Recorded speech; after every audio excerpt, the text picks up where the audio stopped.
আফসোস লাগে ভাই, বাংলাদেশ নাকি 90% মুসলমানের দেশ।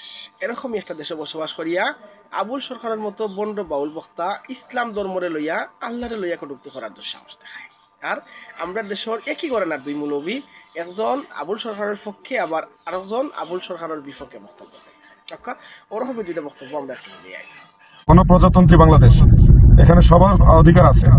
সেহেতু আমার বক্তব্য যেটা, যে বাউলদের মধ্যে যিনি এই কথাগুলি বলেছেন, সম্ভবত ওনার নাম আবুল সরকার, তিনি যে কথাগুলি বলেছেন এগুলি আমরাও সমর্থন করি না, ওনার সংশোধন কামনা করছি। আশা করি ওনারা আল্লাহ তাআলাকে বিশ্বাস করেন, অবশ্যই বিশ্বাস করেন, আমার বিশ্বাস ওনারা আল্লাহকে বিশ্বাস করেন, আল্লাহকে ভয় করবেন এবং সেই আলোকে কথাগুলি সংশোধন করবেন। আমরা তাদেরকে সুযোগ দিব, ভালোবাসার মাধ্যমে, ভালোবাসা মহব্বতের মাধ্যমে তাদেরকে সুযোগ দিব, বোঝানোর চেষ্টা করবো। এটাই তো ইসলামের মূল শিক্ষা।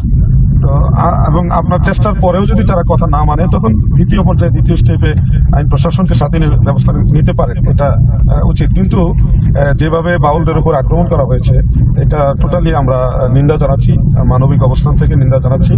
কারণ এই তৌহিদি জনতা নামে কখনো মাজার আক্রমণ করা হচ্ছে, কখনো খানকায় আক্রমণ করা হচ্ছে, কখনো দরবারে আক্রমণ করা হচ্ছে, কখনো মাহফিলের মধ্যে আক্রমণ করা হচ্ছে। এই যে একটা সিচুয়েশন বা একটা কালচার চালু হয়েছে, এটা যদি চলমান থাকে, কখনো যদি আপনাদের ক্ষমতার বা অবস্থানে, যে শক্তিশালী অবস্থান থেকে যদি আপনারা সরে যান, তখন আপনাদের মাদ্রাসাগুলিতে বলৎকার হলে তখন আপনাদেরকেও তারা ধূলিসাৎ করে দিব। সময় কিন্তু সবার একরকম থাকে না। আল্লাহ ও তার হাবিব সাল্লাল্লাহু আলাইহি ওয়াসাল্লামের শানে যারা বেয়াদবি করে তাদেরকে বলা হয় শাতেম। তাদের শাস্তি কি? মৃত্যুদণ্ড। এখন আপনাদের কাছে আমার প্রশ্ন, তাদেরকে মৃত্যুদণ্ড দেওয়ার দায়িত্ব হচ্ছে রাষ্ট্রের। রাষ্ট্রে যেহেতু শরিয়া আইন নাই, এখন মানুষ যদি শরিয়া আইন না থাকার কারণে শাতেমদেরকে শাস্তি দেয়, সে বৈধ অধিকার মুসলমান হিসেবে আমাদের আছে। ডাকাতি করলে শাস্তি দেওয়ার আইন আছে, আইন আছে, কিন্তু জনগণ আইন হাতে তুলে নেয়। ডাকাতকে কেউ আদর করে পুলিশের কাছে দেয় না।